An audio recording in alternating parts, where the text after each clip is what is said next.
Good, YouTube.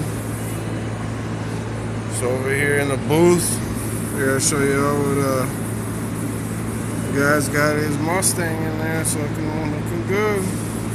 Ain't no clear on it yet, but it's Exalta Premier base coat, and then he'll be using a House of Colors US CO1 clear coat over that. That's just the base right there. See if you can get a little action of them.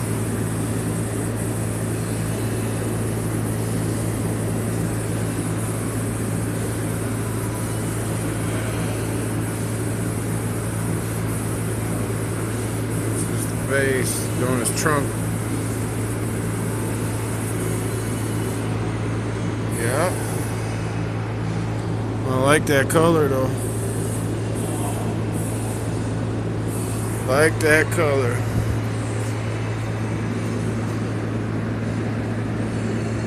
Let's see if I can get a shot.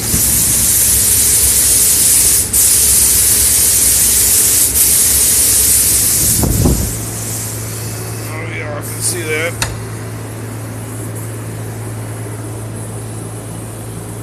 But yeah, I figured I'd show you all that.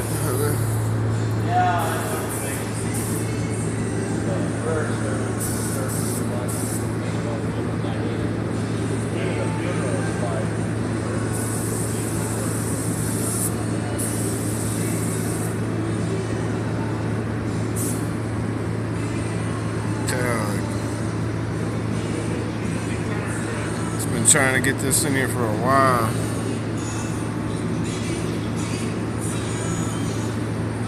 There's the man that taught us it all.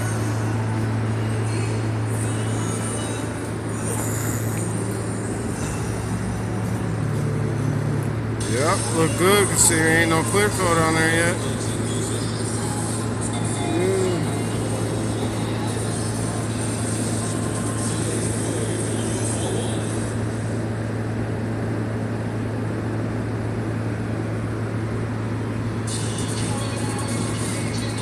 But yes, sir. I'll show you what I got going on over there on my bumpers. That one van that came in unmatched, they got that all perfect now. We gotta go over here, some kind of Honda up in there. His old parts car. I don't know if what he's doing with this, but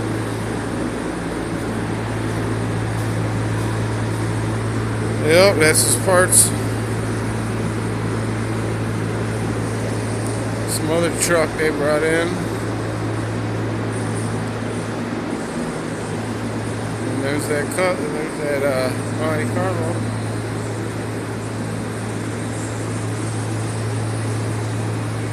Trying to get that all straight.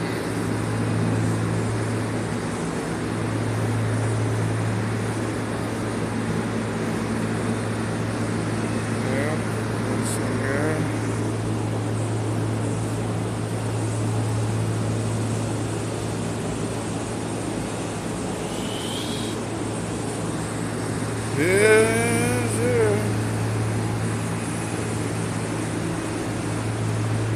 But I'll go over here and show you what I got going on. I don't know if I showed you guys all the booth over here. I'm not sure if I did or not. It's our second year booth. This is all PPG.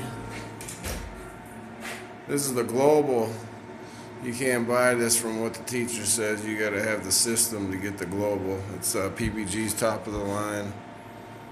I've been wanting to try that Glamour Clear, the global Glamour Clear. Heard that's pretty good. But yep, that's what they got going on over here.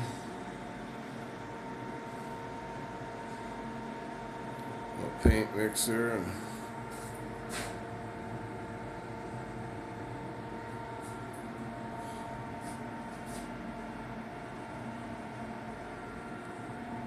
yes,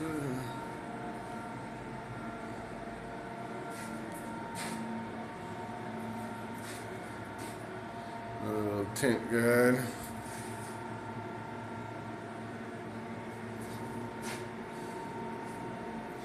But yeah, that's what they got going on over here. I don't know if I showed that.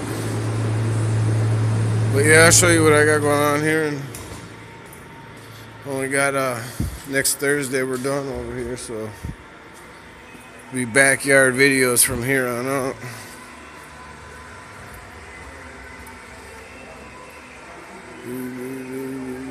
The rims that are going on that Mustang that was in the booth.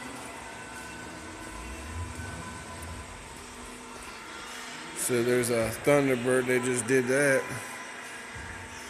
I think I showed you that in the last video. Got that looking good. There's the ground parts for that Mustang that's in the booth. Some trim pieces for the inside, he painted them up black. But here's what I got going on. Them cracks I had, the filler I used last time, it didn't harden. Oh, it is hardened quick. That last fiberglass resin I had didn't harden until the next day, and when I put it to the test, you know what I mean, to see if it was strong enough, it cracked. So I just pulled all that shit out and went and got brand new filler, because that other resin that I used was like a couple years old, so I don't know if that makes a difference or not, but obviously it did, because this stuff got hard right away. And it ain't because I didn't put enough hardener in, because I put more than the hardener that was recommended, you know what I mean? It was like 12 drops per ounce, and I went like 15, 16, so it was just old or something, I don't know, but this stuff got hard real quick, and it's only been like a half hour. So, yep. But yep, what I did was just some new resin and then some fiberglass matting.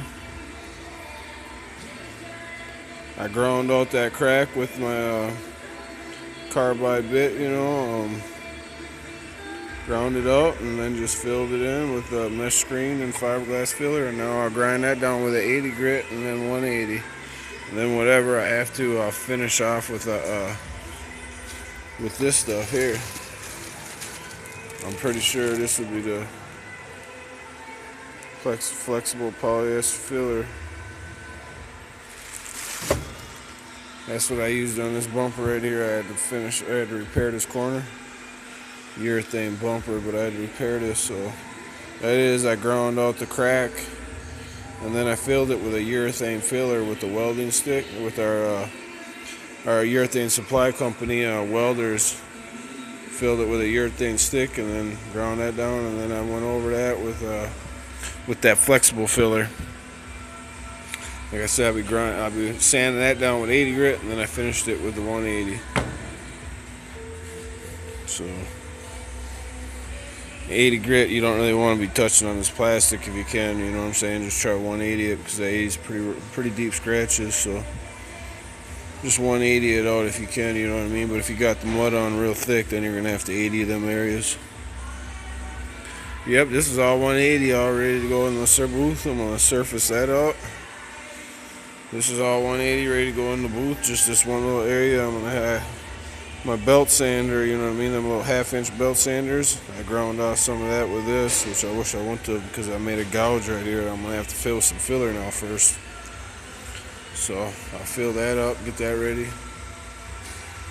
Everything else is already down to 180 though. It's smooth, it's ready for surfacer. So that's going to go in there and get surfacer. That's about ready for surfacer, just a little sanding on that corner over there. Now that this is dry, I'm gonna 80 grit that down and then 180 it. And like I said, any imperfections I'll fill with the glazing putty, you know. And what's that? Oh, yep, the glazing putty. Oh, and then that screw holes, I filled them up. So I'm gonna have to re-drill them out. I just went over the old hole with a mesh mat and just filled it with a resin, and then I'll just re-drill it out, because the old holes were wore out, and then my screw goes in there, you know what I'm saying, and there's an insert that goes in here that the screw screws into, but that insert kept popping out because the fiberglass was all worn out there. So I'll just re-drill a nice fresh brand new hole now that I made it, and it'll be nice and tight. Hold them on real good. You know what I'm saying? That's what I got going on there, YouTube. Oh, and then I got these, I showed you I was using the aircraft stripper on them yesterday. I got them all good. Those are at 180'd out. Everything inside. Everything's bare metal, YouTube. All 180. All 180. These are my mirrors, even the inside of that. And then these are all 180'd out. So the inside, everything. Nothing will delaminate on this one. If it does, it's House of Colors' fault. Yep. Everything will be down to bare metal. House of Colors product all the way from beginning all the way to end. And then this is my license plate bracket for the rear. That's all 180, ready to go. Ready to go on surfacer. So yep, these are the last few parts left. Get them in surfacer and bring them home with the rest of the stuff and block it all out. I already got the cutty at home, so I'm gonna have to make a video show you that. All right, YouTube. Oh yeah, I figured I'd show you Dwayne Whitaker. He was just got himself a Viking airfoil, so I was gonna show you the 36 and 80 grit sanding pads that we use. They're hook it number one, not two, number one pads. They're just like a Velcro pad, you know what I'm saying, for your Viking. So here's our Vikings right here. I'm not sure if that's the V100 or not, but it's the one I like. I mean, I don't even use the Hutchinson. It's too heavy. I don't like that. I go for the Vikings right away. But yeah, this pad here, like I said, instead of stick-it onesies, you can just Velcro right off. Say you want to go from 36 to 80 grit, you can just peel the 36 off, put the 80 on, and that 36 you peeled off can, you know, go right back on when you want to use it again instead of, you know, throwing it away because all the sticky stuff's already gone. So yep, we only got over here in this year because that's all we use these for is 36 and 80 grit. Everything else, you know, anything above 80 grit, we could use the DA or block it by hand. But here's the boxes, here's the paper we use. Here's the 36, and then there's the 80. Okay. 36, 80. And here's the company.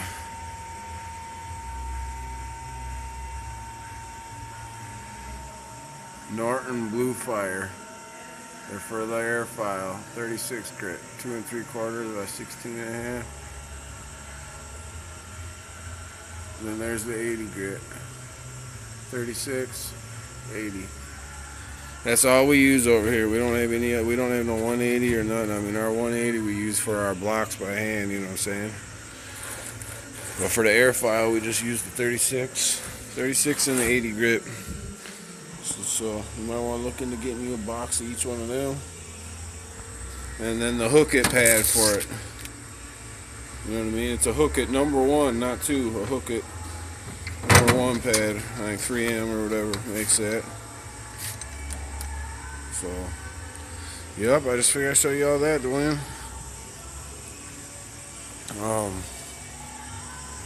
I think that's about all I got to show y'all. Yep, that's about it, YouTube. I'll try to keep some more footage coming for you. Alright, YouTube, and shout out to all y'all that have been following and commenting on the videos. You know, it's met a lot of cool people on there, so I appreciate you taking the time out and, you know, saying hi and giving me your opinions and thoughts on, you know what I'm saying, on some of my projects I'll be doing, you know.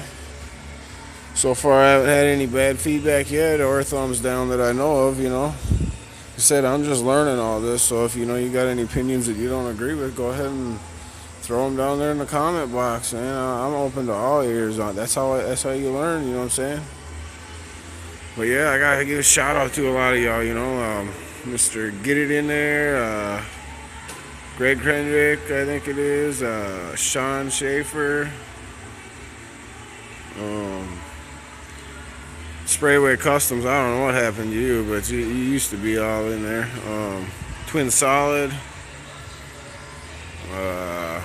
Side Country. I think it's Side Country. I'm pretty sure that's what it is. Side Country. Hunter Spoke Rider. Man, there's a few of you.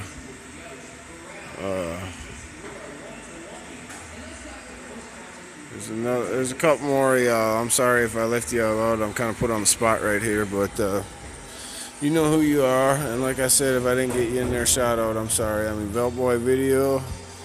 That's another one. Yep.